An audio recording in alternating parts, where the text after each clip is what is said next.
Good morning, fathers and daughters. This is FMB Martin, and welcome to Grow Dad YouTube channel. This is another live stream, fathers of daughters.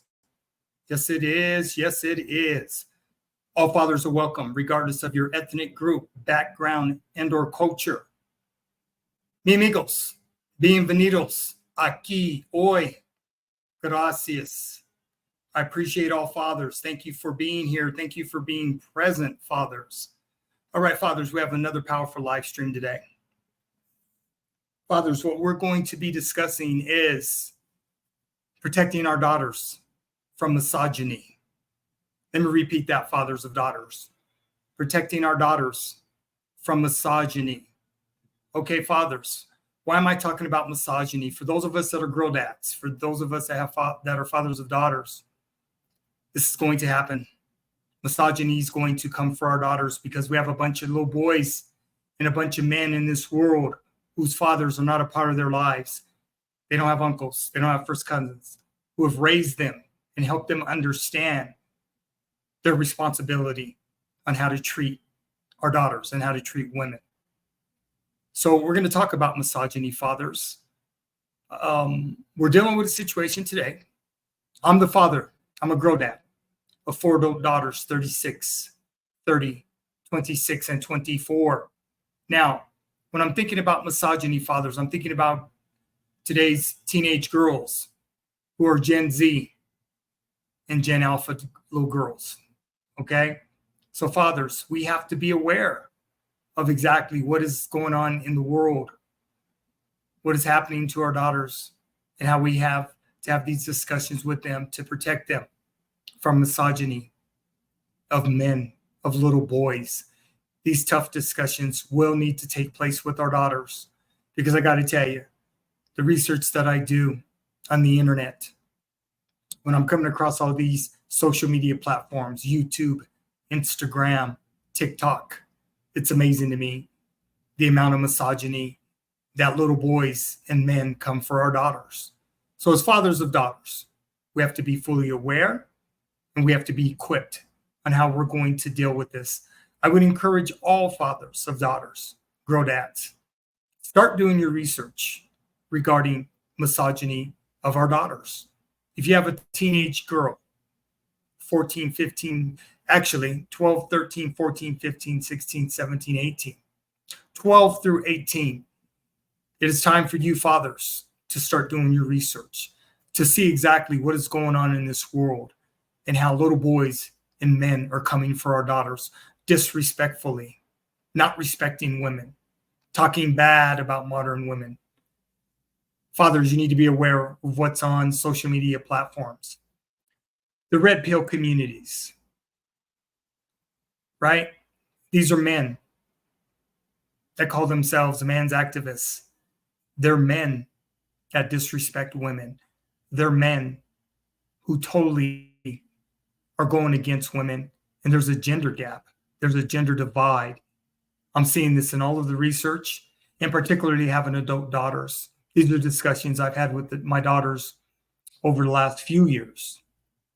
And one of the reasons that I started my YouTube channel was because of these discussions that I was having with my adult daughters. So fathers, this is not the time to fall back or lay back. You have to be instrumental in your daughters' lives as teenagers, 12 to 18. They need you now more than ever, fathers.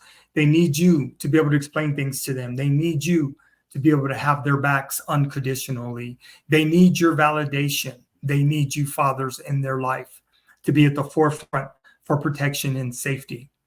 Grow Dad YouTube channel is all about education, information through instruction. This is my way of giving back to fathers because I'm at a totally different transition in my life. All my daughters are adult women. They're living their best lives. They are professional women. They're doing their thing. I'm proud of all of my daughters. I did an incredible job raising them by the grace of God, first and foremost. Let me make that perfectly clear. By the grace of God, my daughters are amazing women. They're amazing adult women. So fathers, I have some videos that I want to share with you today. We're talking about protecting our daughters from misogyny. I know a lot of fathers that have baby girls that are under 10 years of age. This doesn't apply to you necessarily, but it's never too early to start speaking to our daughters. It's never too early to start explaining to our daughters. It never is, fathers. I started talking to my daughters about their bodies when they were all 5 years of age, because I'm a former state of Colorado juvenile probation officer. I worked in the criminal justice system for 20 years. I also worked in K-12 education for 10 years. Former teacher, restorative justice coordinator, and dean of students. I've worked with children and families from all socioeconomic backgrounds in all socioeconomic classes in the 30 years that I was a professional in the criminal justice system in K-12 education. So fathers, I know what I'm talking about because I've raised 4 daughters myself. This is my way of giving back to fathers. I want to help all fathers understand our sense of urgency and what we have to do on a daily basis to ensure the protection and safety of our baby girls. Also, fathers, I have a book I've written. It's self-published. It's called Daddy's Girls. It's available at Amazon.com. Feel free to purchase my book directly from Amazon.com. It is complimentary of my YouTube channel. It's complimentary of my live streams and the videos that I am presenting today. All videos that I share during my live stream, fathers, they're always available in the description. So you never have the need to ever worry about not finding the videos that I am sharing with you. They're in the description of every live stream.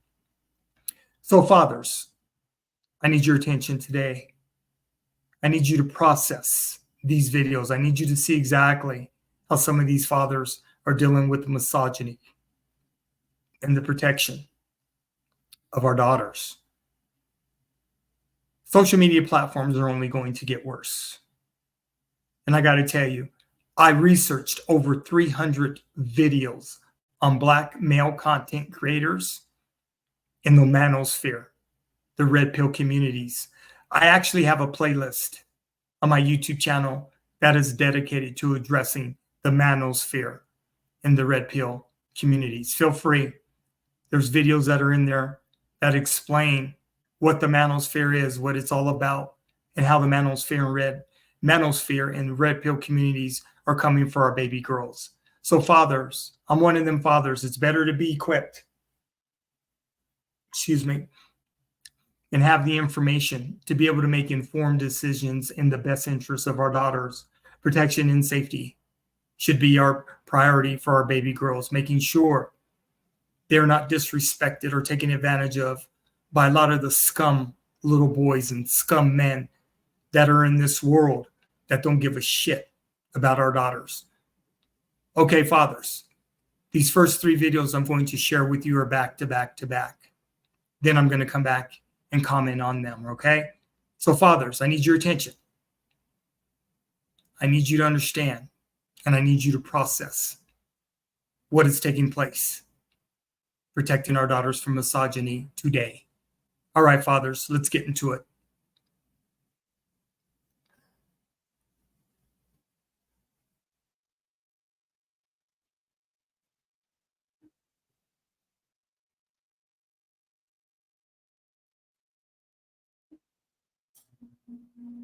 Today, we're going to look at a book called The Brief History of Misogyny by Jack Holland.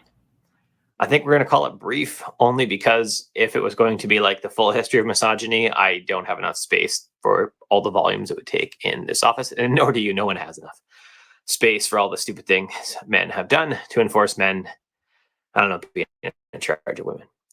So let's dive into that today. Before we get there, if you want to support the channel, you can go to patreon.com/Curtis McHale, support the channel, or you can go to curtismchale.ca/Skillshare, take one of my productivity courses. Buckle up, let's talk about misogyny. So let's get the very obvious thing out of the way first. I'm a dude. I'm a white dude even. I have grown up being told in so many ways that I wouldn't even recognize that whatever I want is the right thing and that I deserve prominence over everything else. Now, I intellectually understand that this is not right, and yet many of my behaviors will still fall into that pattern despite my best efforts because that's how I've been brought up. But I'm responsible for my own behavior. I am responsible for my own behavior and my own learning, and I need to start taking responsibility for that, which is one of the reasons I read The Brief History of Misogyny, and another book coming up about raising strong daughters, which is really like an anti-misogyny book cast as like a, hey, be a good parent book. So that's coming up, that review. And so this is why I'm reading these things, because I'm responsible for my behavior, for learning on my own, and I should not ever be putting my learning on someone else.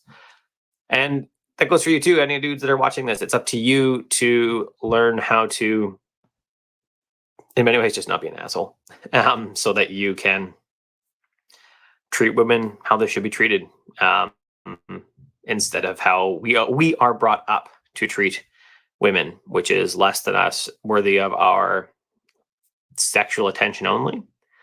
So let's dive in a little bit more into what Jack Holland talked about. There's no way I can talk about all of this, but we're going to talk about some of the highlights that I saw in the book. Now, because this is a history book, there's a lot of stuff that's, say, older, right? A couple hundred years, right? It goes back to Roman times, still thousands of years. Anyways, there's lots of stuff like that. And it's easy to look at some of these beliefs and say, oh, we're totally better than this. And the truth is we are not, right? We see this in Canada with how we are perfectly happy in Canada as a nation to deal with Saudi Arabia on oil, despite the fact that they treat women horribly, like many groups horribly, but women horribly. We are totally okay with that because oil has more value than the treatment of women to us. Which, when you think of it like that, oil is more important. I'd rather have cheap gas in my car than make sure women aren't getting abused and have to fight for any right. They're not allowed to drive, stuff like that. That seems ludicrous, right? In the US, we see this with even the recent election. Biden won, great. But we saw however many millions, 40 whatever percent, high 40% of the population voted for a guy who has said multiple times, I sexually assault women, I grab them, and it's totally cool. And we said, hey, yeah, but that's less important than some of the other things you purport you'll do, which most of it never happened. So that's vile. I don't know what else to say. It's vile. We're saying 50% of the population is less valuable than oil, than some other thing we value, and it's vile. That's it. Another big thing that came out through multiple eras is that men work to control women's bodies, right? In Roman times, it was, don't show your hair. And if you showed your hair to another man, then you were terrible. You could be divorced for showing your hair. And it put your husband in control of your body, of your beauty. In Christian times, we see this, not just Christian times, but in the Christian faith, we see this with women being told that it's up to them to to be modest, so they don't distract boys, distract men. We see this has even moved into our schools, and luckily not in my school district. They basically said, wear whatever you want, just don't be dumb. That's it. Wear whatever you want. It's up to parents. And so there's ultimately no dress code outside of no hate speech, no drug, stuff like that on your clothing. But as far as skirt length, nothing like that, there is no rules around here. But we don't see that everywhere. I remember in high school, girls being sent home because they were distracting the boys with some apparel, which not only puts the onus for a boy's behavior on the girls, it also says that it is more important to educate the boys than the girls, right? We're not going to worry about the girls' comfort, about what they want. We're going to make sure that the boys are okay. And that continues now, regularly. We continually show women that men get to sit around and argue about the reproductive capabilities of women, whether they can take birth control or whether abortions are okay, or you don't have the parts. I'm absolutely certain that men would be up in arms if women said, well, we get to decide that after two children, all men have to have a vasectomy. That's it. There's nothing else. You don't get a choice in it. You just have to do it. If women were arguing about the reproductive capabilities of men, there would be this is so terrible. You don't get to say, this is not your body. And yet we do the same thing. We argue about the reproductive capacity of women, and it's usually a bunch of white dudes sitting around in a room saying, hey, you shouldn't be allowed to do this. Why do you even get a say, guys? And we already touched on this, right? When we talked about women or women being made to take responsibility for boys' actions. And that's what misogyny and in many ways racism seems to me, that's what it is. That it is, I have a problem, right? As a boy, I can't stop looking at you. And so you need to go do something to make it harder for me to want to look at you all the time. Right? It's a male problem. It's a problem with men. Misogyny is a male problem, and yet women bear the brunt of it. Racism is predominantly a white person problem, and yet people of color bear the brunt of this, of the terribleness, of the vileness that comes out of it. Right? And it's just, I don't know what to say, but it's just wrong. And that's why I'm reading a book like this. That's why I'm reading many of the other books that I have on my back shelf here. Because I'm responsible for my behavior, and I need to make sure that my behavior is in accordance to what I want my kids to see too. I think really that's it for me today on this book. It was a good book. Again, more history. A bunch of it, you're like, okay, great, like Roman times, and I still see a lot of that happening today. I think if you really want to look at a good book that talks about how to treat women well, then How to Raise Strong Girls. Let me grab the book. It's right on my shelf.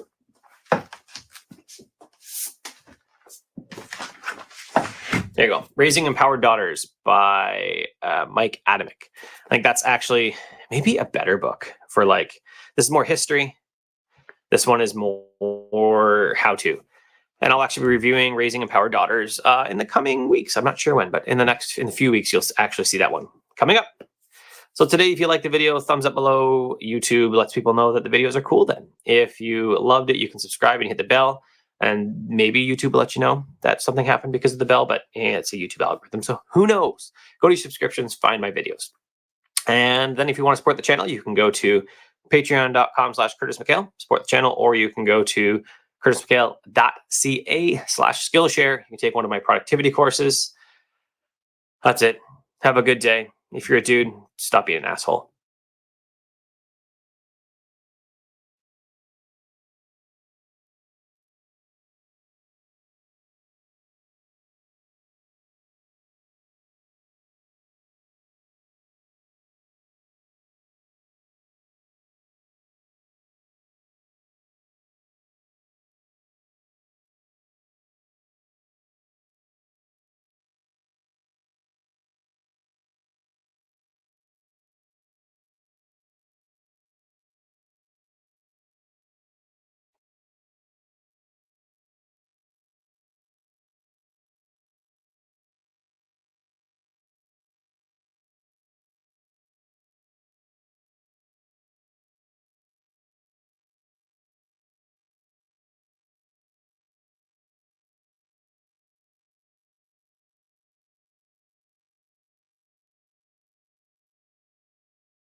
She supports a Premier.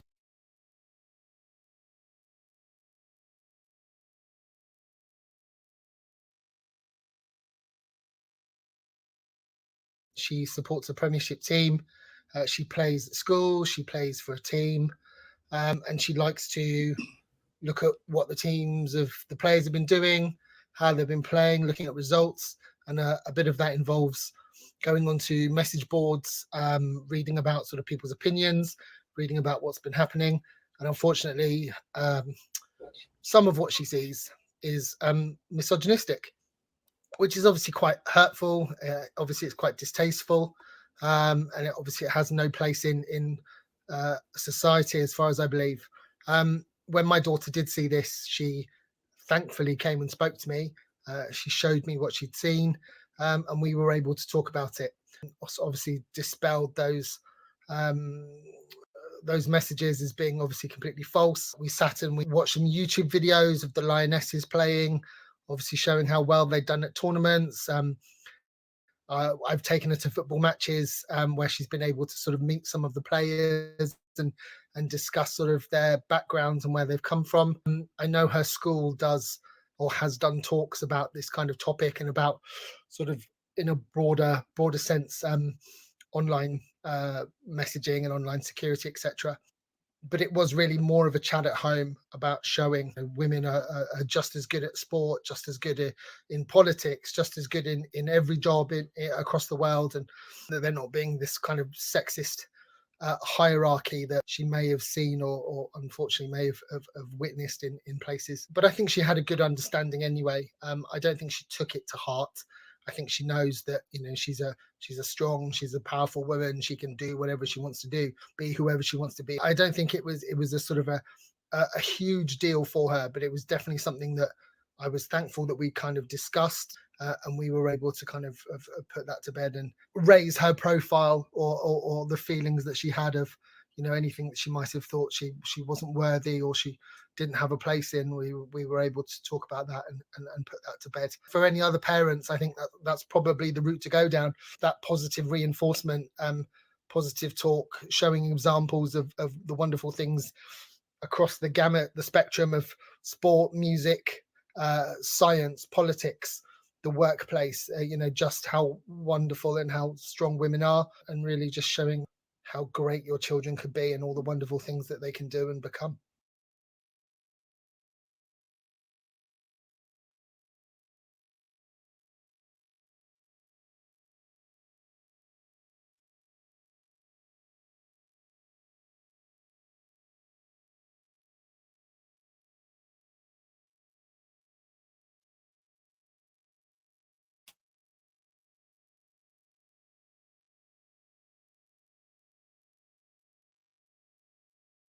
I was like,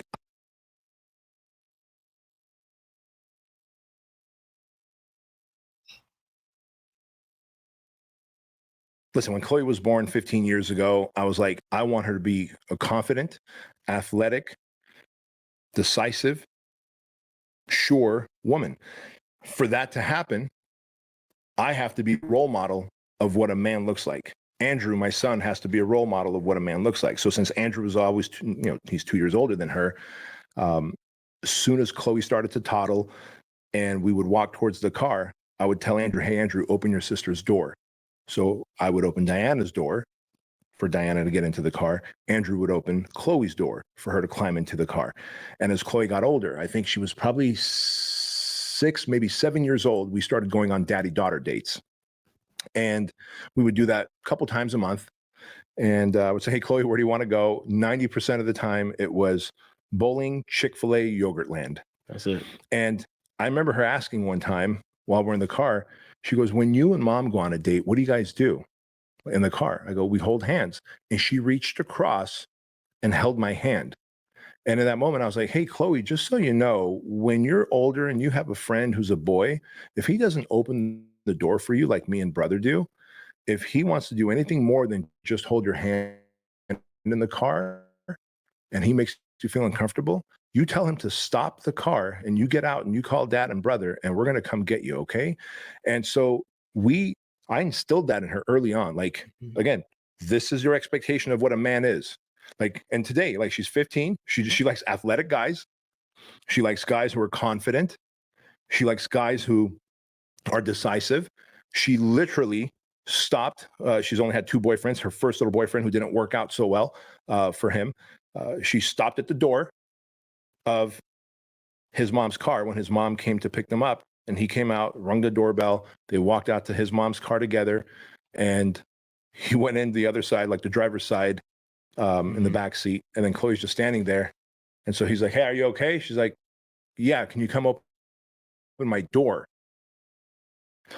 And he came around and he opened the door and encouraged him, like, hey man, I really like you, but like as a boy, as a man, you've got to open my door. These are the things you got to do. These are the expectations I have. And he would do it here and there and forget about it. And soon she was just like, hey, guess what? We're done. She just lost interest in him. And even today, we continue to do our daddy-daughter dates, but now they're nice high-end sushi restaurants, and the check has gotten much bigger than just bowling and Yogurtland and Chick-fil-A. But the conversations are even better because she just tells me, like, this is what's happening with the girls on TikTok my age. This is what's happening with the girls who are dealing with anxiety and depression. She taught me a phrase. She goes, I have friends who just trauma dump And I go, baby, what's trauma? She goes, like, it's when they begin to just like dump all their trauma on you because they take so much pride in all their disaster of their life. And she goes, I can't understand why they're excited about having all this trauma. They're about being on these pills that control their mood, why they treat themselves like a piece of meat on, like, she's got a couple friends who on TikTok, like, wear low cleavage shit and kind of position the camera where you could see their little child titties.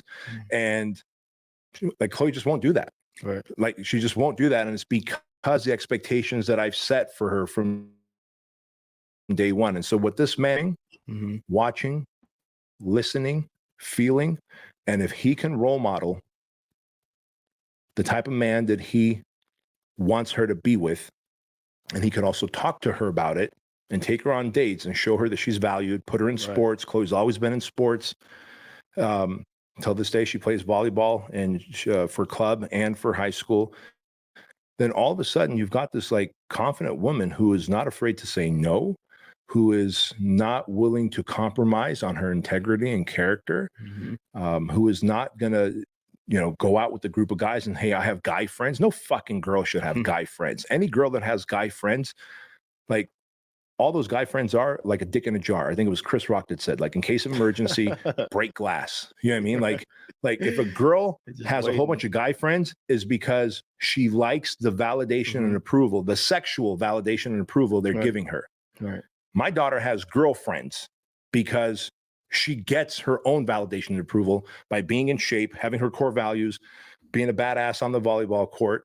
And so she doesn't need some guys sexually puffing her up. You know what I mean? Like, she has her friends, they're girls, and they do their girl shit, whatever that is, man. And so that's what this guy needs to do. Like, he doesn't need to worry about social media controlling the narrative of how she becomes if he takes full control of the influence that he has over her.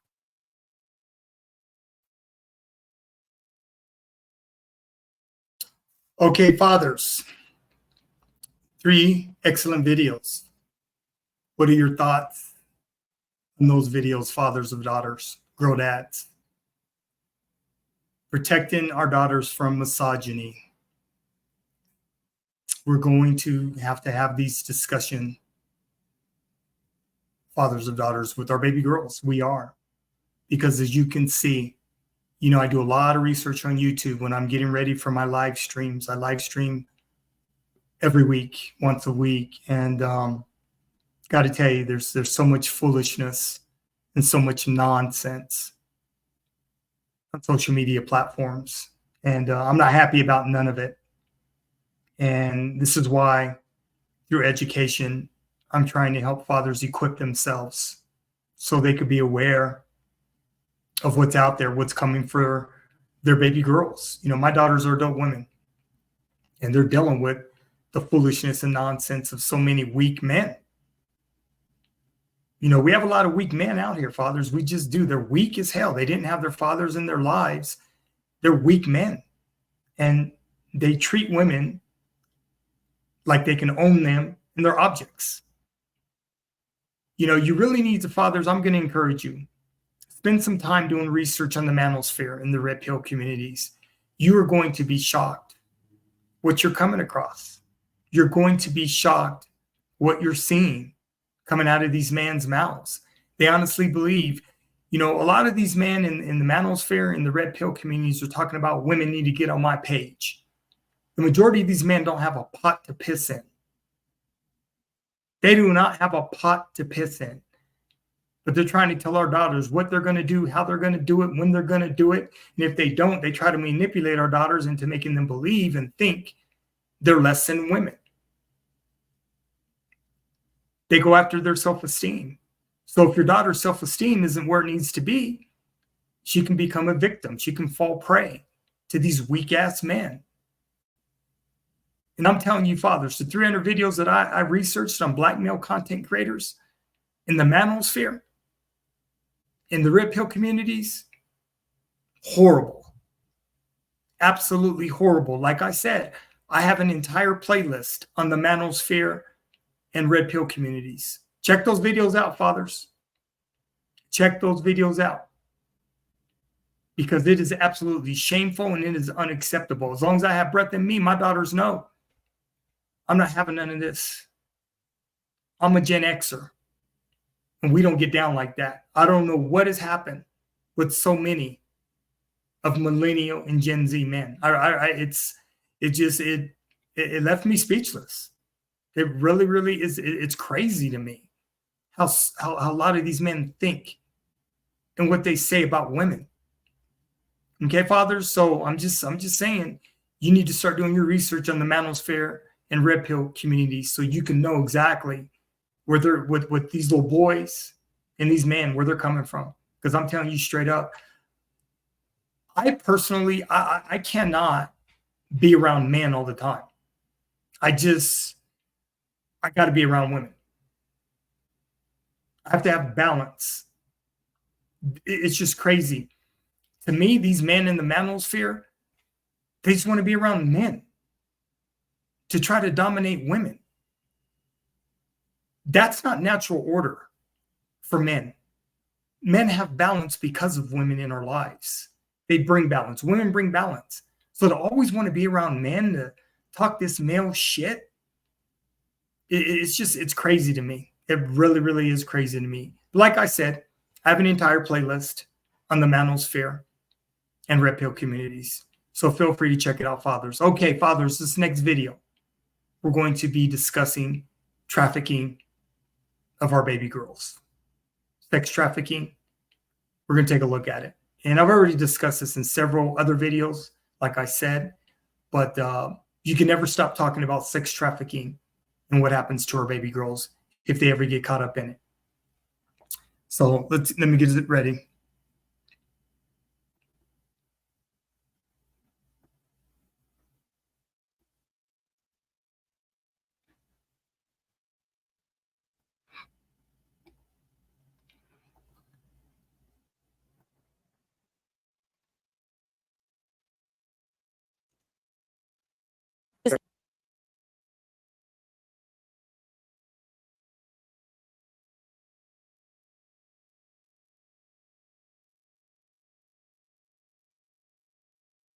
Okay, fathers, here's the next video on sex trafficking of our daughters. On average, within 48 hours, they have them hooked and they have them in a hotel having sex with numerous men a night. If you're abused, don't be afraid to acknowledge it and don't be afraid to report it. Inside the deeply troubling and destructive world of underage girls lured into sex trafficking. The latest to go viral, girls, women, and men in the tell-all docuseries Surviving R. Kelly, where young victims of the rich and powerful R&B singer speak out.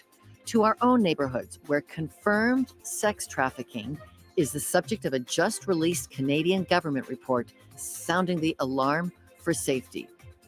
Light can overcome darkness, protecting our exploited daughters. Today on Context. I'm Lorna Dueck. I'm Sheldon Neal. And I'm Molly Thomas. And this is Context. A scathing documentary resurfaces allegations of sexual abuse at the hands of R&B singer R. Kelly. A documentary so powerful, it asks, is the singer's fame allowing him to allegedly abuse minors? The most vulnerable among us are our children. Sex traffickers in Canada prey on their vulnerability, targeting young girls online and even in their schools. A detective from Toronto Sex Crime Unit details how grim the situation is for girls who are preyed upon in Canada. Young women wanting to escape the chains of sex trafficking are constantly in danger. We hear from the director of a Canadian safe house who offers trafficked girls and women the security they need for a new start. Sounding the alarm this week on vulnerable girls is pop culture and celebrity outrage. To Molly and Sheldon now with why some of the public have finally had enough of R. Kelly. We've probably seen, I know Molly would join me on this, we've seen a lot of popular artists Dion, Lady Gaga. Yeah, Chance the Rapper. That's right. Mhm. Among many, really saying no to R. Kelly right now, distancing themselves from collaborations, especially after, this documentary aired. And I want to take you to the screens. For those who really don't know much about who R. Kelly is, he is one of the world's most famous R&B singers. They call him actually the king of R&B. Yeah, I Believe I Can Fly. It Big took home song. 3 Grammys. It's huge. Everybody knows this man. He is by no means a new artist, and you talked about "I Believe I Can Fly." Many top Billboard charting hits. One of the many male solo artists really leading this charge. But when word of this came, I mean, people just said, "No, we've had enough." Word of his new album, actually, that was set to come out at the beginning of this year. His own, his own label, RCA, say we're going to suspend all this and shut this thing down. Yeah, it's all part of the Mute R. Kelly hashtag you're probably seeing around the world. So basically, his professional life has been quite successful, but his personal life has been dogged with controversy. So in 1994, we'll take you to the screens. Kelly reportedly was secretly wed to Aaliyah, his 15-year-old protege at the time. The illegal marriage was actually annulled shortly thereafter. That's right. Then we go into 2008. Kelly was accused of 21 counts of making child pornography. Now, the trial took actually 6 years, and prosecutors could not prove that the girl in that tape was a minor. It's unbelievable. Mhm. And there's even more you're sharing with us as well. Yeah, in 2017, a BuzzFeed article alleged that R. Kelly was holding a group of women in a sex cult against their will, so that brought even more conversation to the table. And then this year, the BBC released this documentary that you're looking at, where an ex-girlfriend explained how Kelly really grooms young girls. So this is not a new conversation. Of course, this latest docuseries is women, former tour managers, famous singers like John Legend, That's contributing their voices to this, saying, hey, we need to listen up. We need to listen up now. And I think what's interesting we talk about is the idea of Mute R. Kelly too soft. And really, that's really a throwback to, because he has such a hold on a lot of people have listened to over the years. I'll take you quickly to the screens. This is some of the response that's actually been on Twitter. Someone saying, Mute R. Kelly, 53 songs written or sung by R. Kelly to add to the list. You can't read all the names there, but just take a look at that. We're seeing hits from the 90s, 2000s, up into recent years. And we're just trying to say, listen, this really has to come to a close on this. And we took to the streets, actually, to really get an idea of what people are saying in regards to this. Maybe we could just throw to that really quickly. It's sad, really.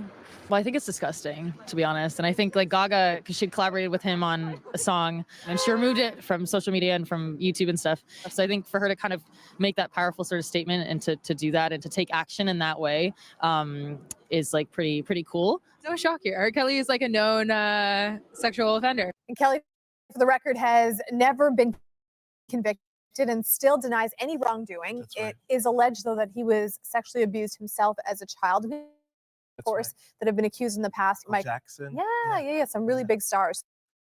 So this is, in some ways, can be a pop culture issue. And it's quite interesting. You talk about that culture. I feel like our culture really buys into this stuff. It's a unique place for R. Kelly to try to find healing from a culture that's one incredibly over-sexualized, and then demanding that same sexualization from the artist. What a place and an environment, very toxic for someone to try to find internal healing. Yeah, there were so many years after these first accusations where his hits got even bigger. And they were all around sexual activity, lots of young women in those videos. So just an interesting thing to keep in mind. The Mute R. Kelly movement, you know about that? Maybe you want to jump into that? Yeah. So the Mute R. Kelly movement, Spotify, Google Play got on board with this. They've completely banned his songs now. So that's a huge move by the music industry. And wow, Sheldon, people are talking about this online. That's right. Even on our own Facebook context page, I want to bring this up full screen for you from Helena. Now, and it's quite an interesting thing she's saying. She says, she might not be feeling all the items we choose to feature here. And, that's always touch and go. But here's the big thing I want to bring to light here. Surely there are more important issues in Canada that affect more people, and perhaps it should be kept Canadian. But here's what I want to say, and we can come out of that on full screen. The beautiful thing about this that I really want Canadians to know is that, listen, this is happening in our own backyard. We're talking theme parks, schools down the street from you. This is not a US issue or across the pond issue. No, this is in our very own Canadian culture. So we need to ensure this is talked about, covered, and we reach a place of healing and beyond all solutions. Let's bring in Dr. Joy Harden Bradford. She's a licensed psychologist who started Therapy for Black Girls, an online space to encourage the mental wellness of Black women and girls. Dr. Joy, great to have you with us. Hi. Dr. Joy, what went through your mind as you watched this R. Kelly docuseries? I think, like lots of people, I was familiar with the story, but I was not aware of the levels and the depths of everything going on, all of the people that it seems like have been involved in kind of continuing this system of abuse and assault. So I was really shocked by lots of the information that was shared in the docuseries. Doctor, do you think that these R. Kelly accusations are emblematic of a wider issue at play, especially as you're talking to clients, you're talking to people that have gone through similar scenarios? Yeah, I definitely do think so. I mean, I think one part that was really highlighted for me in the docuseries was the idea of how perpetrators will groom their victims, and you saw that shared a lot. And I think that that happens far more often than people want to talk about, and far more often than people are even aware of. So I think that that was a very important part of the conversation that was brought out. We often hear the term at-risk girls, doctor. What does that look like in the United States? Can we put a race factor on that, or is that unfair? Yeah, I don't know that there's a risk factor. I mean, because I think some of that feeds into the idea that a victim only looks one kind of way.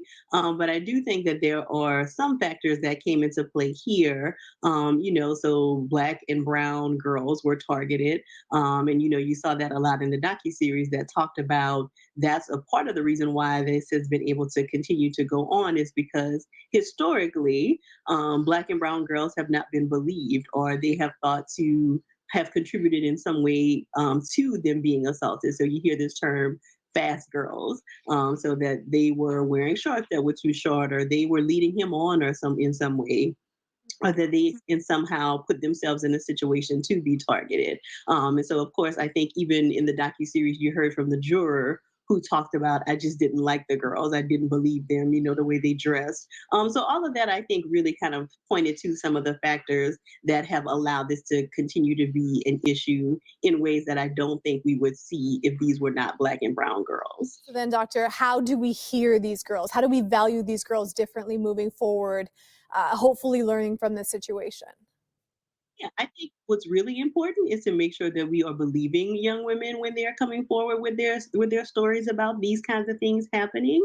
I also think it's really important that we not just pay attention to R. Kelly, but to all of the other people in our communities. You will hear like, "Oh, don't leave your kid alone with Uncle so and so," right?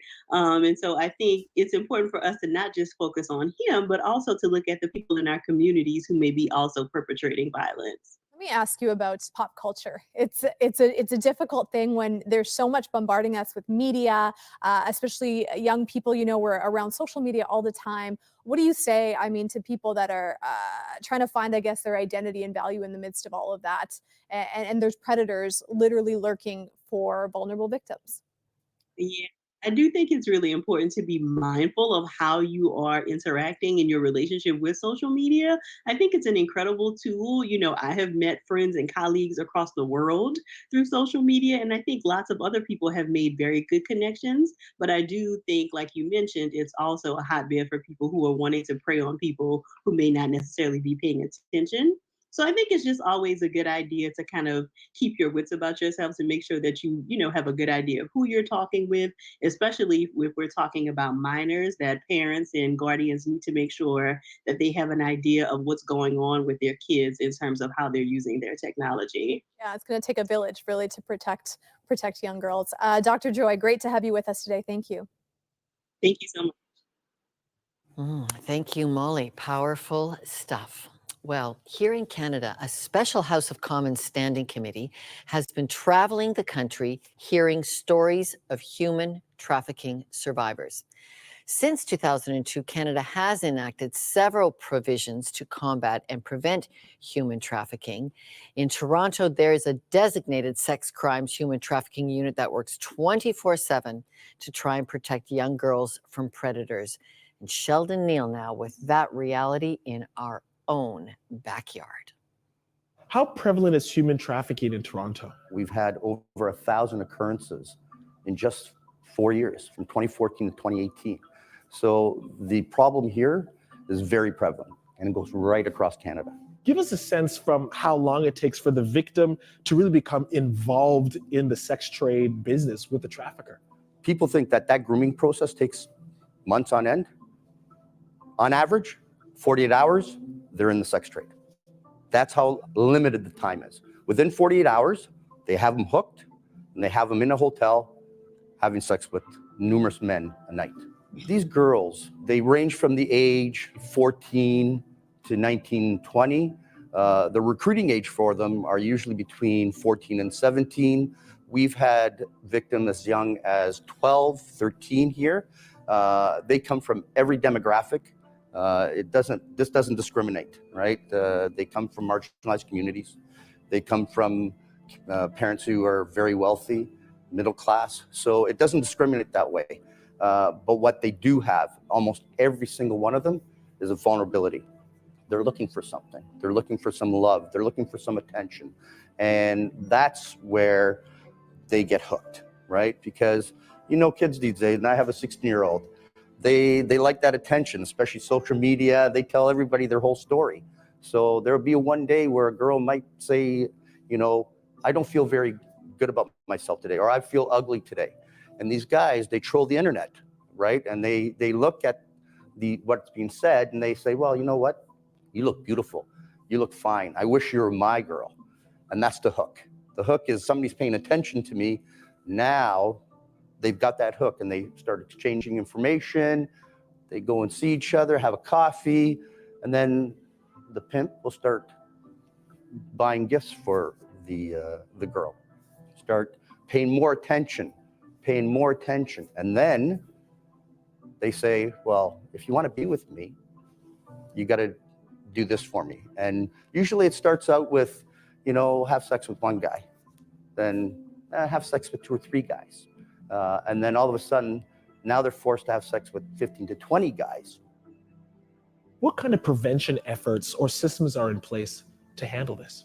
We have a great relationship with the hospitality industry. We do conferences, and we train hospitality staff in order to let them know what to look for, so that they can call the police and tell us there's a problem. There might be human trafficking going on. We have an initiative called Project Protect with the banks, where we have trained their investigators to look for certain signs of human trafficking. We're seeing that they're being picked up at malls, social media, these dating apps, bars, nightclubs, these theme parks, you know, like Wonderland. A very big emerging trend in Toronto is that they're recruiting right out of the middle schools and high schools. And they'll get other girls to go and recruit for them. Really comes down to one thing: education. If we can educate everybody, the mothers, the fathers, everyone in the community, to let them know what the characteristics are, then at that point, they can do something. They can intervene. They can call the police. We can't arrest ourselves out of this problem. It's almost impossible. We need the help of the public. We need the help of the community. We need the help of all these industries. We can't just live in our own little silos. We have to come together in a partnership to make sure that we all help the most vulnerable, and that's our children. Thanks, Sheldon. Yes, it is our children who are the most vulnerable among us, and we are the ones responsible for protecting them. Did you know that sex trafficking is the most prevalent form of trafficking in the world? The United Nations' latest report says it vastly outnumbers trafficking of forced labor, begging, or debt repayment. Now, globally, the majority of sex trafficking victims are women and children. Here in Canada, police reported data says there was 865 victims of human trafficking in the years of 2009 and 2016. Of those cases, 58% involved prostitution. Again, the vast majority of these victims are women as well. Almost 3/4 of them under the age of 25, another 27% under the age of 18. Still ahead, saving women from sex trafficking and pimps. How a safe house in an undisclosed location helps women transition out of the sex trade. Plus, education is the key to helping vulnerable, at-risk girls. But are the warning signs getting through to girls online and their families?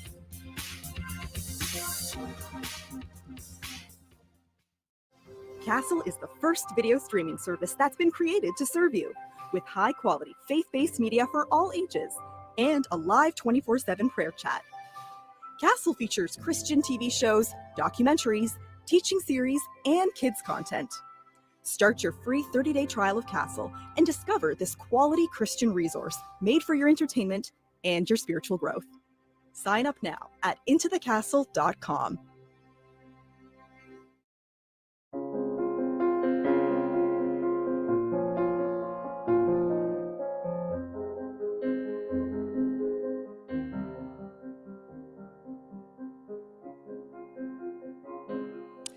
When we looked at the demographics on sex trafficking, Indigenous women are clearly the most at-risk group in Canada. The former chief at the Elsipogtog First Nation in New Brunswick is Susan Levi-Peters. She joins me now.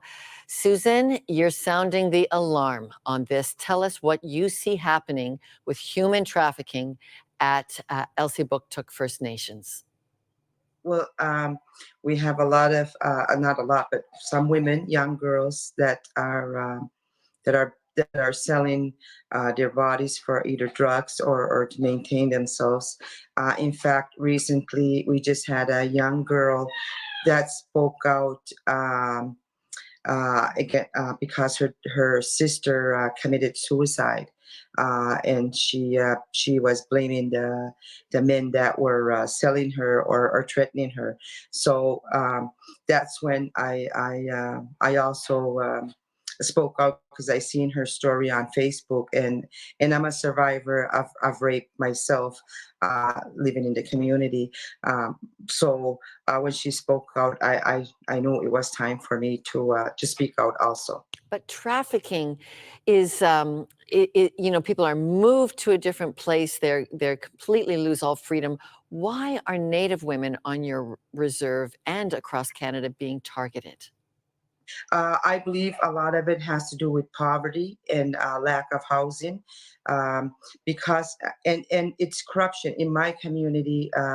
We have a lot of corruption, so corruption causes poverty. Poverty causes crime, and a lot of times these young women they don't know where to turn to, and our social assistance welfare rate hasn't gone up for over 30 years now. So they're living with rates that are 30 years back. And so it's hard. And then when you have like 80% unemployment rate, and so you don't know where to turn to. And I had one mother contact me, and I sent her to the RCMPs for her daughter to get help. And she didn't get anything. And I go to the RCMP. I even go to my chief and council now after the last suicide, and I told them, like, it has to stop, because what's happening is internally it's happening, and then we have even non-natives coming into the community.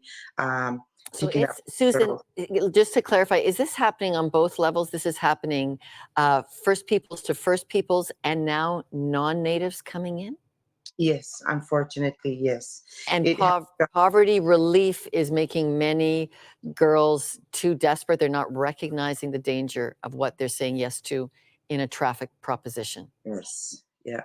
Oh. And a lot of, or just to survive. And, so it's, and when, like, residential school, the abuse that happened at a residential schools is now, passed down. Like, we were not taught how to parent or the abuse. So now the sexual abuse is probably high. I know back in the early 1990s, we had 7 suicides in a row, and we had an inquest done. And back then it came back out that all the suicide people were victims of sexual abuse. All right. So, Susan, we're going to leave it at that right now, and thank you. And I'm glad you're writing a book, Standing Up, which will be out shortly. And thank you. We'll stay in touch with you on this. Thank you for joining me. Yes, thank you very much. Next week on Context, a surprise. We are going to bring you my new book. I've recently finished writing with Dr. Nell DeBoer, For Your Health. And it works for us next week on Context in a powerful way, because we will be looking at the increasing pressure to change Canada's laws around assisted dying. So it is my hope that For Your Health helps engage our fascination with how do we stay healthy, what do we do when we aren't healthy, and is there such a thing as miraculous healings? You won't want to miss next week on Context for Your Health. A lot of the time, traffickers will kind of woo people into this situation by filling a need that they have or a desire that they have. And a lot of the time, they may shower them with gifts, love, attention, which again, what I said, like, it's kind of a term called boyfriending. They come to her beaten, bruised, and broken down. A life they barely escaped. Not all do get out or stay out of the game. Maggie Barato and her front row seat to trafficked women next. Castle is the first video streaming service that's been created to serve you with high quality, faith-based media for all ages and a live 24/7 prayer chat. Castle features Christian TV shows, documentaries, teaching series, and kids content. Start your free 30-day trial of Castle and discover this quality Christian resource made for your entertainment and your spiritual growth. Sign up now at intothecastle.com.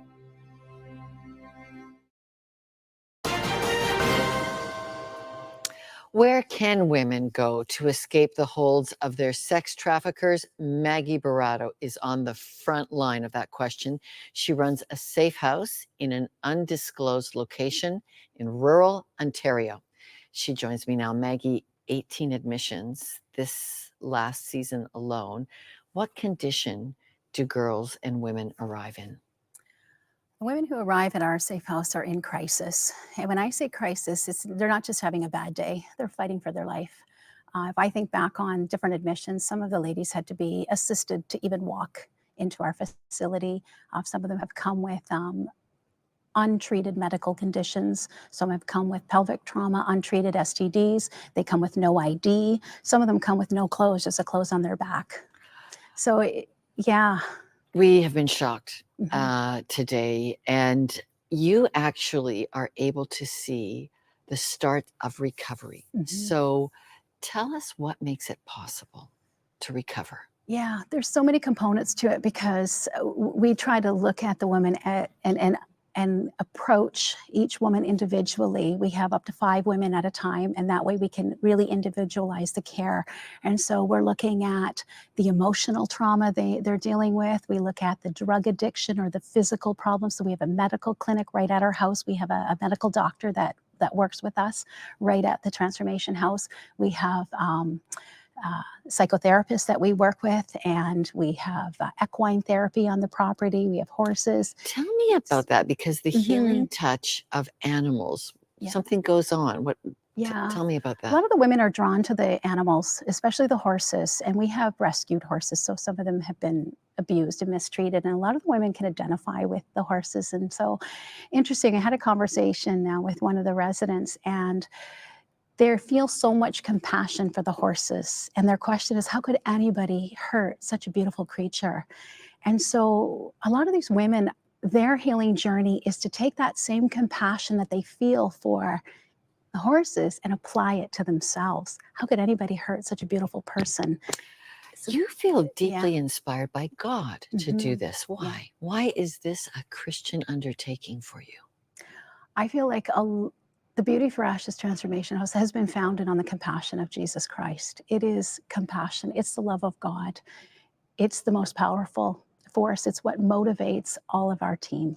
We're faith-based, and God is woven through the center of all our programming. And the message is, you are meant to be here. God designed and created you for a purpose, and you are worth it. And you're not meant to be destroyed and thrown away, which is what the trafficking system does. If people need help, how do they find you?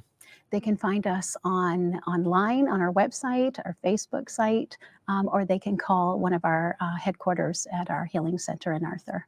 Okay, all right. Okay, thank you so much for joining me today, Maggie, and we're going to be right back with my wrap. Nobody wants vulnerable women and children to be trafficked. So we focus on the common ground. If we're going to see an end to this and we're going to find referrals and services for victims, we have to focus on coordinating those services.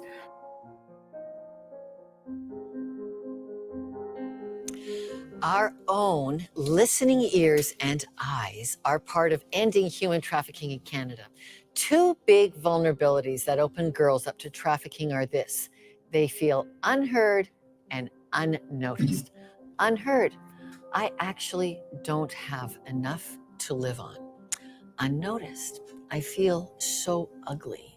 Into both those needs, traffickers listen. On a girl's social media, at school, at the mall, they listen to girls and validate the vulnerable person's feelings. And then they move in with generosity and they build trust. If human traffickers can engage unheard and unnoticed vulnerable girls, how about us? That's the kind of Canada we want to build. All the guests and resources on our program this week are posted on the Context website. Get involved in a better tomorrow. For all of us, I'm Lorna Duick. Join us again next week.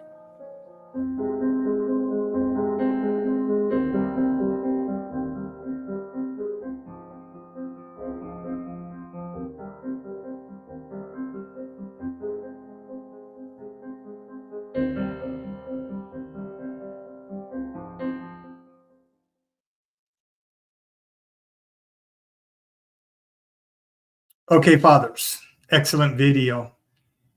And needed to share that one. Needed to share that regarding trafficking of our daughters, because this is what can happen to baby girls when their fathers are not in their life, birth to 18 years of age.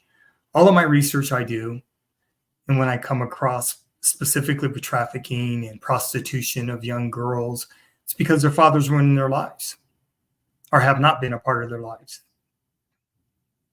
So these little girls, they bond to whatever the wind blows, you know, and fathers of daughters, we have to be aware.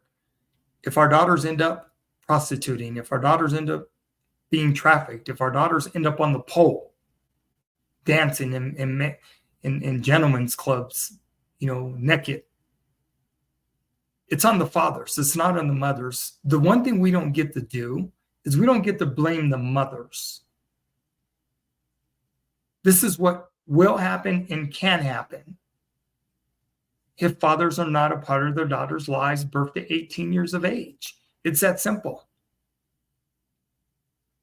When little girls don't have their fathers, they don't have uncles, they don't have first male cousins. Predators waiting for them. They are waiting for them, protecting our daughters from misogyny. The struggle is real, fathers. Through education, instruction, and information, we have to get this right, fathers, because the world is waiting, and these men don't give a shit or give a damn about our baby girls. They don't. They're waiting for them. Social media platforms, it's the easiest way to get in touch with these baby girls, because most parents are not monitoring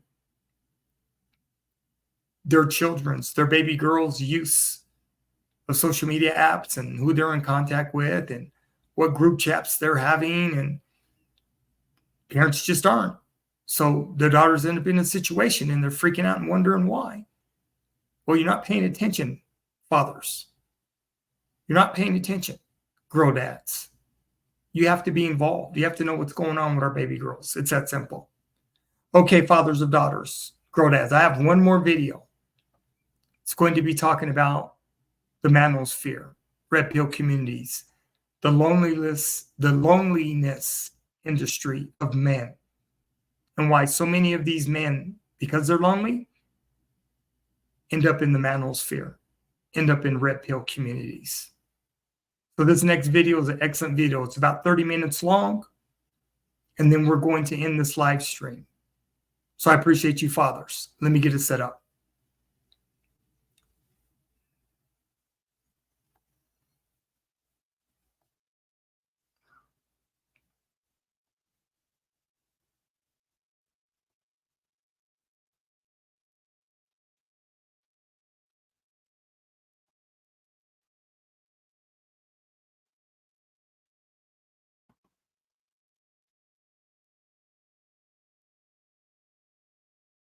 If there's one thing that the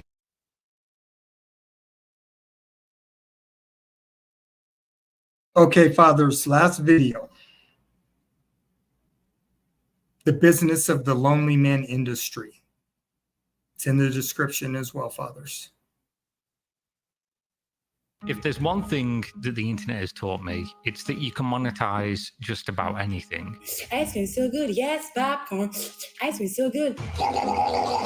Imagine my lack of surprise when people monetized the epidemic of sad and lonely men. Hustle University is the greatest thing that exists on the face of the planet. That's what I want to teach you on this course. Unplugging from the matrix of fitness and game. And you might be thinking, oh, how big is this? Well, business is booming. Dozens of people, loads of YouTube channels that are earning millions of dollars a year selling a lie, claiming to have answers to a very real problem, everything worse. So let's go on a journey together. I'm going to put on my Morpheus cosplay and hand you that red pill. We're going down the rabbit hole of truth. I'm red pilling the red pill and breaking these lonely, desperate men out of their Andrew Tate worshipping mind matrix.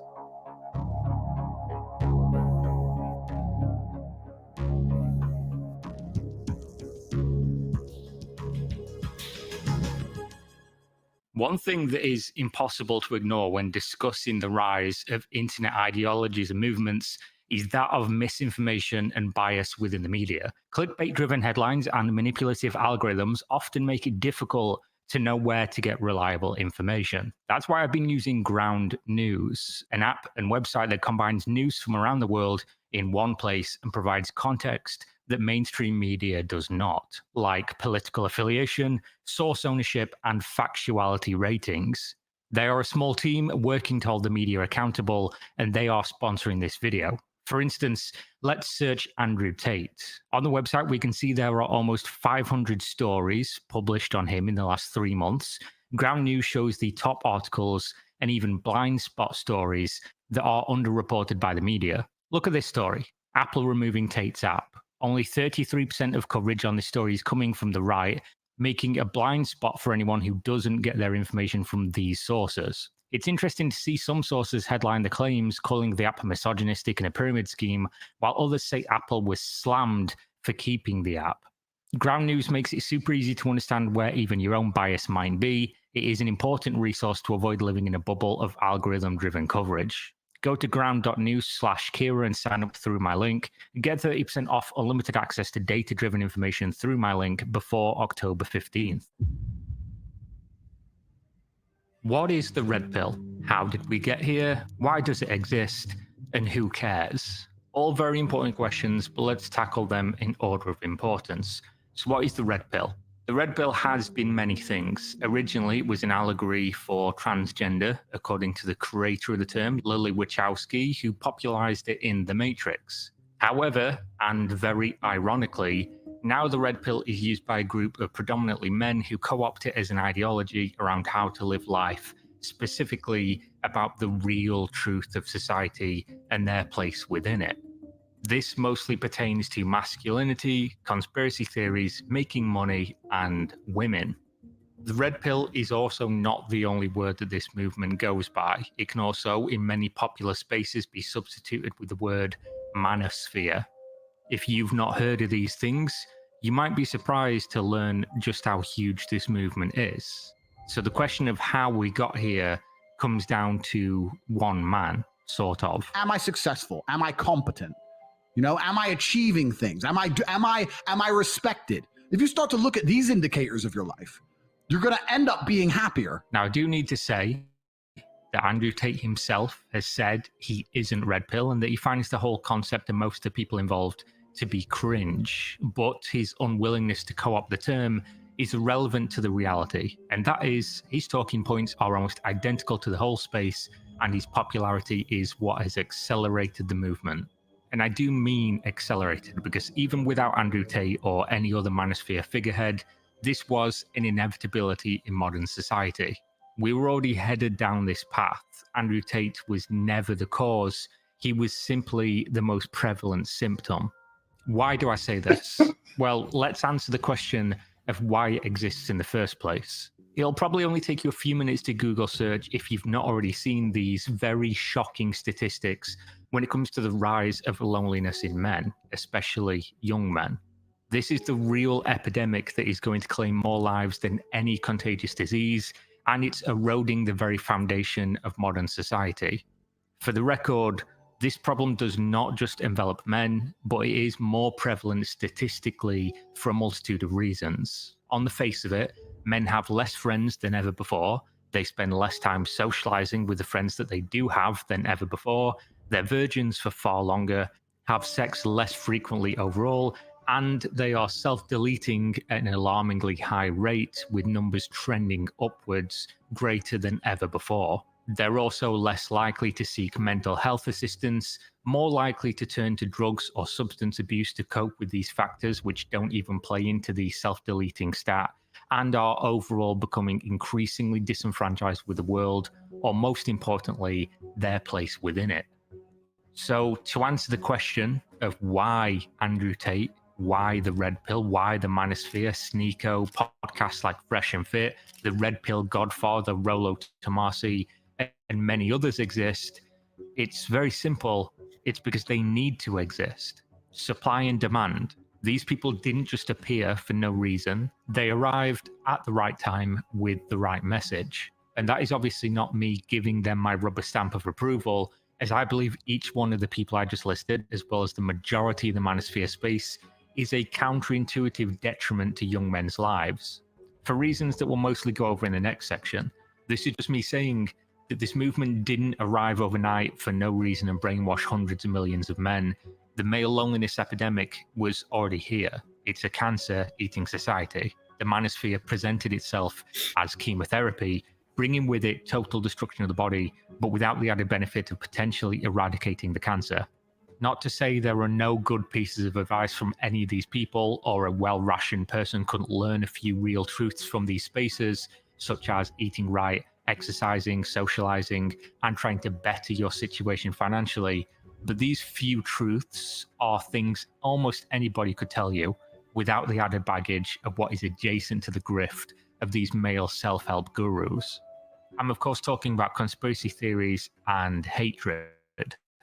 Obesity comes from you Jews affecting our media I'm with the their reason fucking... you're fat. No, you guys got McDonald's and all that shit. One of the very few men on earth I do trust, good old Alex Jones, he said this 2 months before 9/11.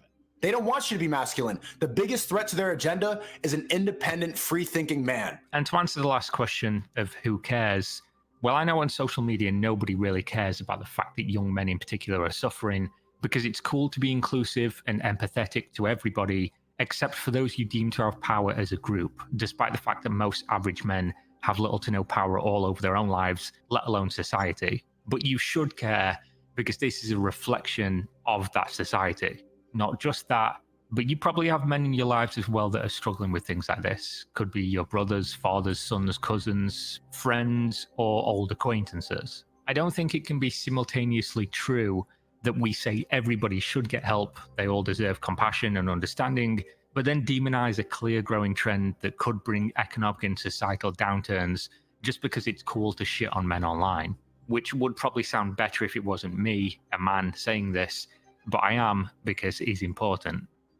The rise of the Tate cells, as well as the growing incel movement, hatred of women, conspiracy nuts, and a whole other host of issues exist because as a society, this issue is prevalent and persistent. I think society in general is too busy looking at the surface of those, idiots who follow this stupid rhetoric to understand the reason that they do is because they're lost, and these people are telling them that it's okay. These grifters that are making them believe all these crazy, wild things are the only ones who are compassionately speaking to these men. They're making them believe, and the truth is, they are speaking pure lies, designed almost entirely for personal gain and enrichment. So let's talk about the real red pill. The reality of the matter is, the red pill does have some merit when taken at face value. There have been shifts in society that resulted in vastly different circumstances for everybody, but especially for young men. For starters, society has moved beyond where most people live And if they live where society now does, they then lack the skills to interact in the real world. That as a sentence doesn't make sense, right? Let me explain. Society for most younger people, as well as for most lonely people, exists online. Their society exists on social media. But where is it that they need to be in order to actually better their situation? The real world with real people, face-to-face interactions, and social situations. This problem is compounding. The more time people spend online, whether as an escape from the pressures of real life because they don't feel that they fit in, or for comfort, the less social they're going to become, the more awkward any potential interactions will go, and of course this leads to them being less and less likely to find the meaningful friendships or relationships that they need to live happily and normally. It's the self-fulfilling prophecy. And this is the problem that gets worse for the younger generation, especially after lockdowns where people have grown up on social media, hang out in person less, homeschool, go to college online, work remotely, date using apps, and generally skew towards hobbies that isolate them further. To put it simply, they spend less time with real people and therefore are less confident or capable people in face-to-face society, which is where they probably have the highest chance to meet people who are going to give them the things that they're missing in life and remove that loneliness. A lot of people nowadays have either grown up not learning how to socialize because of social media and the internet age, or they've forgotten, whichever one it is, they currently are not equipped with the tools to navigate the real world. You only have to look at cultures like Japan, where they literally have a word for this, ikikomori. We also have words in the West, neets, incel is obviously one that people throw around a lot when people are just, really bad at talking to women, and of course are involuntary celibate. Losers, when people don't have friends and can't seem to get into good social situations. This is a problem that transcends barriers of culture. This is how you know it just exists and it's growing in popularity just due to the way that people interact with the world. This, of course, plays into the next problem, which is dating in 2023. Most people believe that due to the shift of society being online, there is no alternative to meet potential friends or romantic relationships without dating apps. Instead, they find themselves swiping on Tinder, where statistically and common sense dictates results are directly tied to one attribute and one attribute alone, attractiveness. Let's be honest, most of us are not that good looking, and on an app that is basically unhealthy fast food, of course people are going to pick the tastiest snacks. There isn't nutritional value there that they care about because they're there for a quick bite, and whatever looks the nicest is going to be picked. The common sense thing here is that this has nothing to do with women or men. Of course, the red pill does present it as such, where women only want a 6-foot-tall giga chad.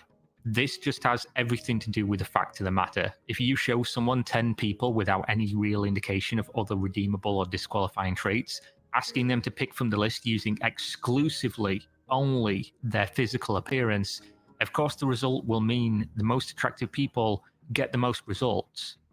This leads to men becoming disenfranchised and thinking that women only want them if they're this thing that they are not, which essentially removes all of their responsibility in the situation, because what are they going to do? Grow taller? Get more attractive suddenly? When you take the problem out of somebody's hands and their own ability to influence it, of course they're going to turn to things that are external and start blaming the people that are making these decisions, because they can't blame themselves, can they? Obviously, there is a factor that society has moved forward for women as well, giving them greater opportunities for careers and for pay. This has essentially killed the one main selling point every man on the planet had in the dating economy of old times, which is an income. Now men are required to bring more to the table than just a paycheck at a time when men seem more lost in their own value than ever before. Also, because of healthcare increasing, it means that women can have children later, so they're not rushed by biology to have children when they're very young, which means they're going to mature and make better decisions about which type of people they're going to have in their life for the long term. Now, is this the common man's fault? Sure, somewhat, a little bit, because everybody can change and they all bear responsibility for their own circumstances to an extent. But it's also just the way society now exists, and it's kind of happened without anybody really paying too much attention until the problem now exists. And realistically, it's not a question of right or wrong. All of this, and much more, leads to the bigger overall problem of why the red pill and manosphere has grown so exponentially. What do I mean? Well, in just about every walk of life, it's easier to blame something that isn't you. If you are this average unsocialized man who has little to no friends, no luck with the opposite sex, life's passing you by and you just don't know what to do about it, you've got no confidence, and your options for who to blame are yourself or society, chances are you're going to blame society. It's just easier to do. It's the self-defeating reality that if you do make the choice to blame society, it's going to change nothing about the circumstance and only send you down a path of manosphere, which is going to be further self-destruction. But that's what people are doing, whether knowingly or not. Now, of course, there are a million social stigmas of talking about problems or opening up emotionally to people, which for whatever reason is frowned upon as a man, but even less likely to happen since, again, statistically men these days have less friends, and with the growing manosphere influence, those friends are more likely to tell you to stop being a pussy and watch a video about Andrew Tate with Giga Chad music in the background, because of course that will fix all of your problems. Talking about them would be something only a beta male does. You obviously can't talk about it on social media either, because if I've seen anything about this, it's that people are just going to come in and say you don't deserve to have problems, because you're probably just a man. So of course, when nobody's talking to you, nobody's listening to you, nobody's really representing your problems, when somebody shows up who looks like they're in shape, who looks like they're a really masculine man, who's doing all the things that you want to do, who lives the life that you would love to live, and he's the only person talking to you, of course, you're probably going to listen. And these are just some of the factors that led us to where we are today. I'm sure there's going to be more, but I could be talking about this all day without addressing the next point, which is that the red pill is just capitalism and greed from lying narcissists who are LARPing as the saviors of young men, while instead just causing them harm.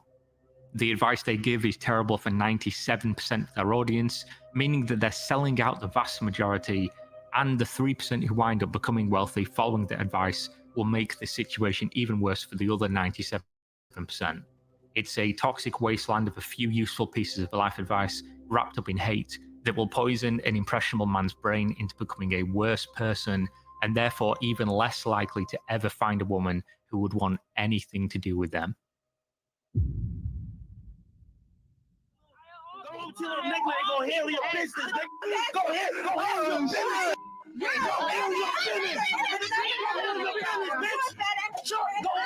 Now, if there's something else the internet has taught me, hate is a very powerful tool. Once you recognize that the easiest way to build influence is to turn one group against another, you will see it in everything that people do online.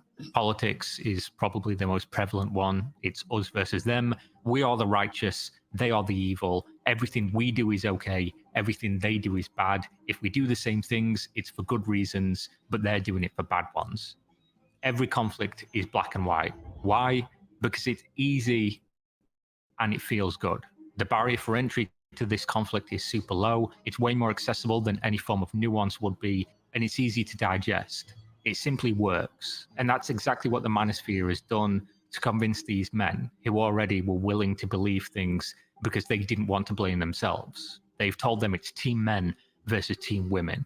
They use anecdotes of when a woman does something bad or wrong and pretend as if they're not anecdotes at all, that there can't be good women and bad women, like there's good men and bad men.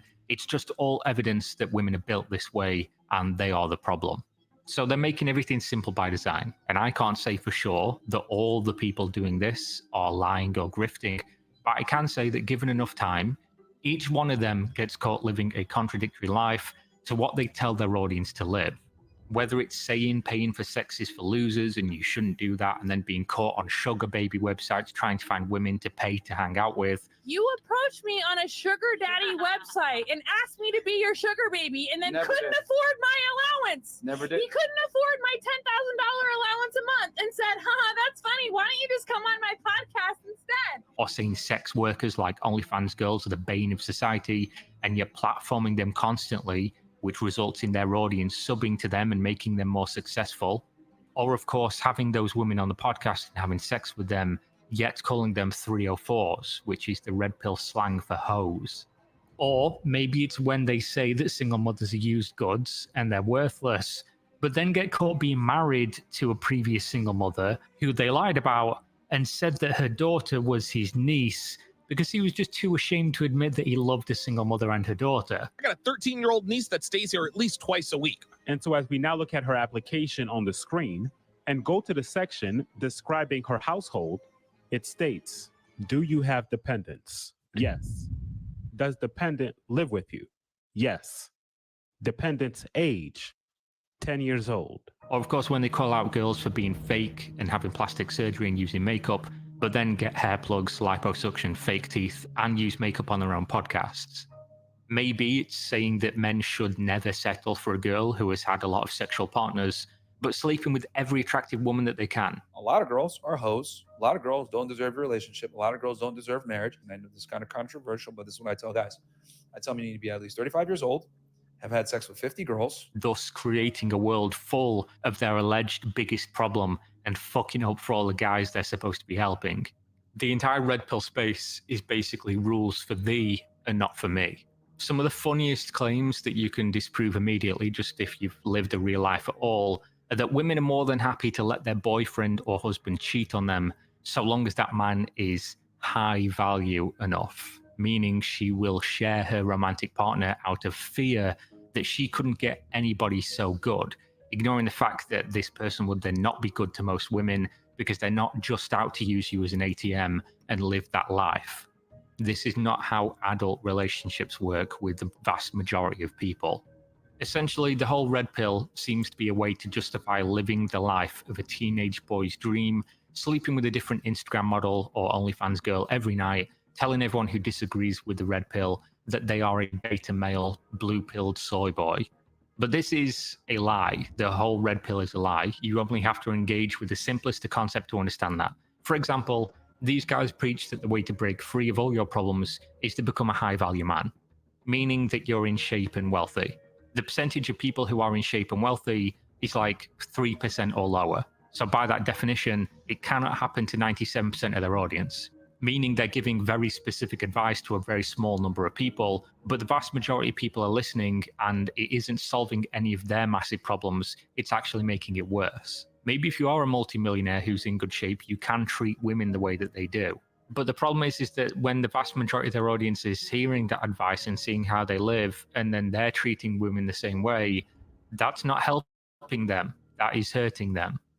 And since the title of this video will be something about how incredibly successful and profitable the business of exploiting lonely men is, let's look at how successful it is. Fresh and Fit is probably the biggest self-help guru red pill podcast, and they're pulling in tens of millions of views per month on just YouTube alone, which used to be, before they got demonetized, easily over $50,000 a month just in ads, without product placement, without donations from their fans, without having to go far to see just how low effort and low class this space can be in terms of the people that can pull in millions of views, earning hundreds of thousands of dollars or millions a year. I mean, just look at this dude. He's a VTuber of a low animated JPEG vampire who never shows his face, and his entire content is reacting to women on TikTok, telling his audience of bitter, angry, and lonely men that all the women on the videos are used up 304s who no one will ever love, and how it's all their own fault. It's basically not giving anybody advice, just a space to come where they can point at women and say, haha, that's your fault, you didn't love me, so it's good that you're upset and bad things are happening in your life. It's plain and simple people just feeling content to live in hate. In the real world, the solution to men's problems don't need all of this, and it definitely doesn't need all the conspiracy theories, anti-Semitism, racism, and other nonsense that gets platformed at the same time by all these podcasts and manosphere grifters. Obviously, I've acknowledged the problem is real, that there is a growing number of men who are really struggling with how to live their life. But there are things that they can do. And I'm also sure that these platforms or these people do sometimes give good advice, and people have made positive steps in their life due to that advice and would claim that they've been helped by Andrew Tate and the Red Pill and things like that. I'm not saying that that's not possible, but there's a limit to the advice that they're giving where it goes overboard into very, very unhelpful things. Of course, you should definitely go to the gym, you should eat right, you should sleep at a regular time for 8 hours if you can. Most importantly, you should find hobbies that put you in the real world with your peers. Work at socializing, find people who like the things that you do, and of course, treat people like they're individuals who deserve to start out with a blank slate of who they are and not with a list of preconceived and negative attributes that some guy on the internet told you were true while profiting from doing so. For every negative anecdote that you hear, you can also just find a positive one too. So this is actually a huge problem in society now, and if you were paying attention, you saw this coming a long time ago. Even before Andrew Tate showed up and accelerated the movement forward and into the mainstream, there were communities just full of hating women, like the Red Pill subreddit, the incel forums. These things existed and were growing exponentially in popularity. So where does all this end? Well, who knows? The issue is that this problem is yet again turning into another internet war where it's us versus them and people are drawing lines in the sand, not understanding that this mindset has gotten us nowhere close to solving societal issues and just reinforcing the positions of each other, making it easier for the people exploiting the male loneliness epidemic for their own gain, while making everything orders of magnitude worse for the people involved, who are essentially just the victims. So that's the insanely profitable business of exploiting the male loneliness epidemic. Thanks for watching.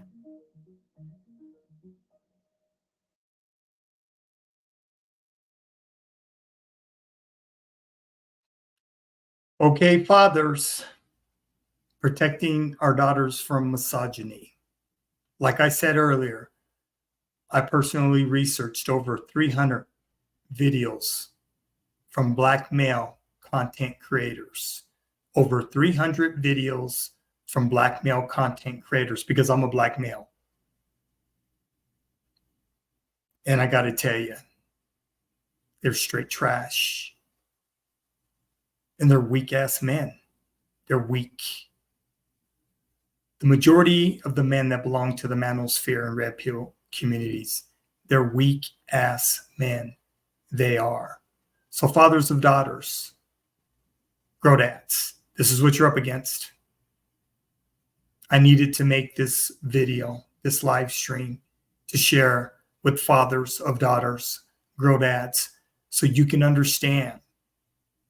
This is what's out there waiting for your baby girls, Gen Z, Gen Alpha girls. This is what's waiting for them.